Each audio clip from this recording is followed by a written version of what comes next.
आज ILS, IIT Bhubaneswar, NRDC,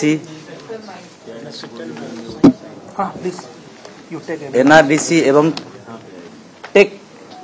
invention मध्य गोटे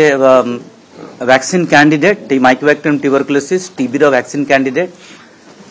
टीबी मुक्त भारत पाई प्रधानमंत्री जो अनाउंसमेंट करथिले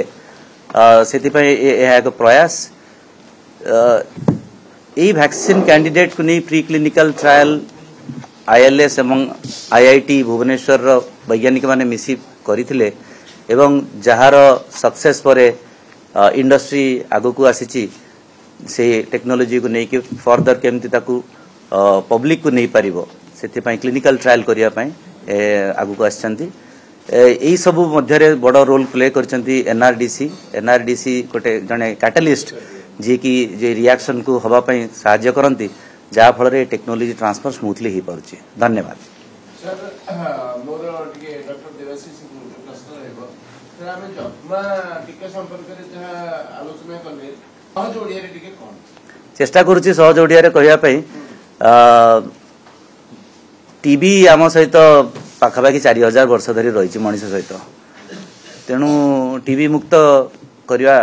एते सहज न किंतु आमे BCG वैक्सीन जोटा 100 वर्ष तले बाहर थिला सब पिला मान को दउचे से वैक्सीन संगरे जदी एई वैक्सीन टी मिसे करी निया जाए जोटा कि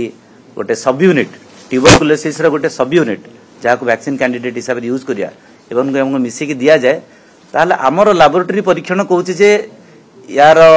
रिटर्न टा बहुत भलो जो प्रतिफल हमें मिलुची बहुत भलो एई